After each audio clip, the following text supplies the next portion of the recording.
no doubt that Charlie's voice and the courage he put into the hearts of countless people, especially young people, will live on. Conservative activist Charlie Kirk shot and killed at an event in Utah this week. We don't have any time to waste as Democrats. And we speak one-on-one with Wisconsin's latest candidate in the race for governor. And Madison former police chief wanted body cameras by 2027. But does the new chief think it could happen? We now present For the Record. Welcome to For the Record. I'm Elly Laliberte.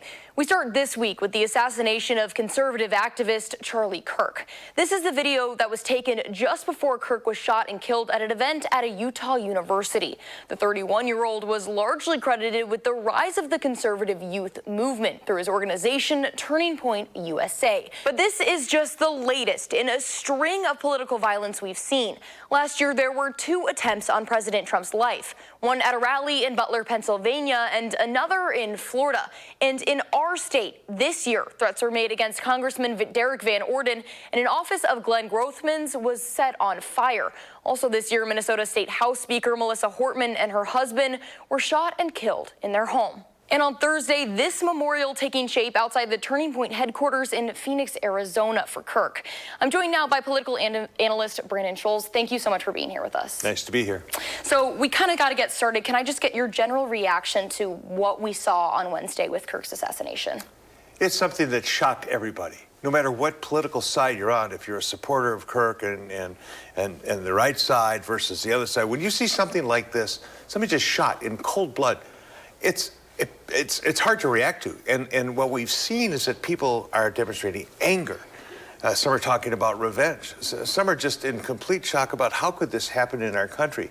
This is something that, he's not a political figure. He's not elected. He's a bit of a celebrity because he's an advocate and he has a big history, but this really shocked people in a big way.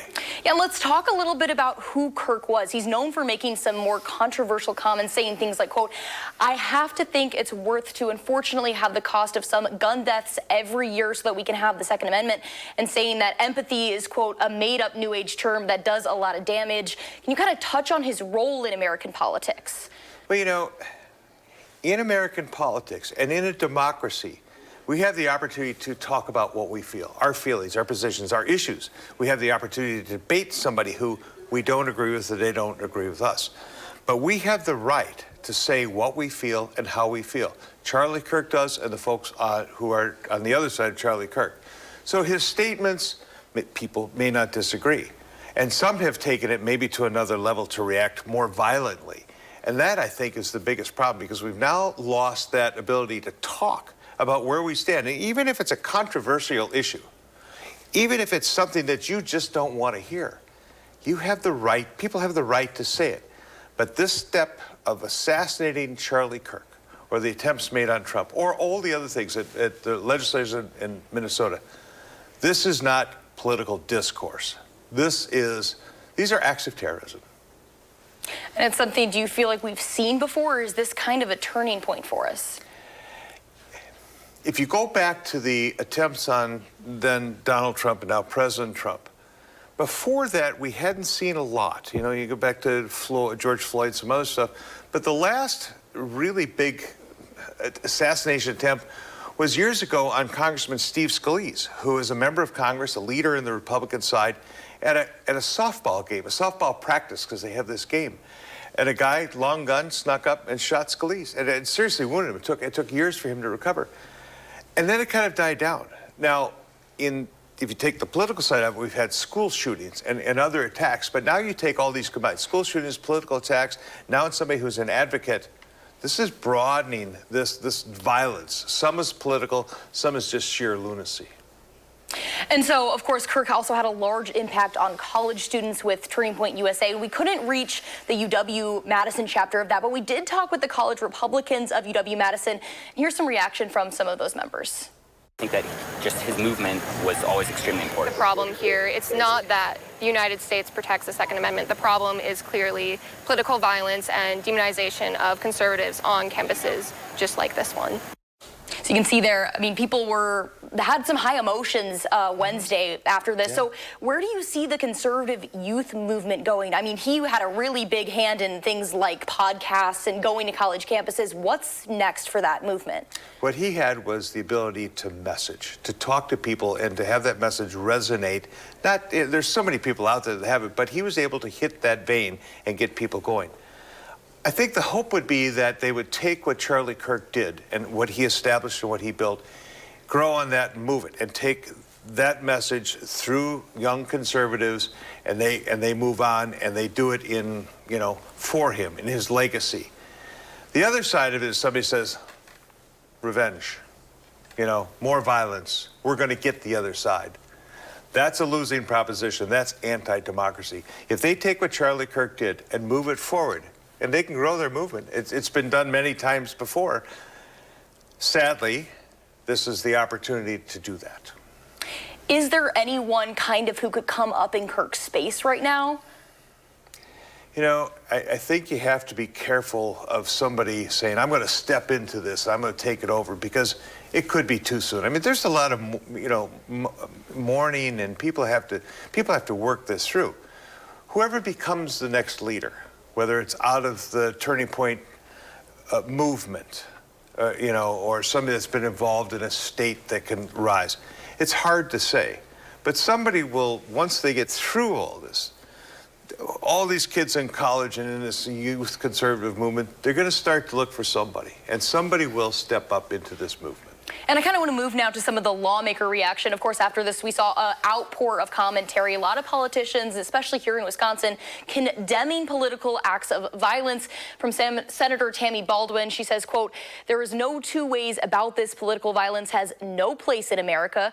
I'm keeping Charlie and his family in my thoughts in this truly horrifying moment." Senator Ron Johnson tweeting, quote, "Please say a prayer for Charlie, his family, and his team." Representative Mark Pocan reacting, saying, quote, "Political violence is never acceptable. Gun violence is never acceptable. Never." Now, Governor Tony Evers also chiming in, saying he's hoping for more gun control. Anybody that gets shot because of his beliefs, that's a bad day for America. And so certainly, prayers and hopes going out to the family and people that supported his issues, and we have to do better as a state, and we have to do better as a country.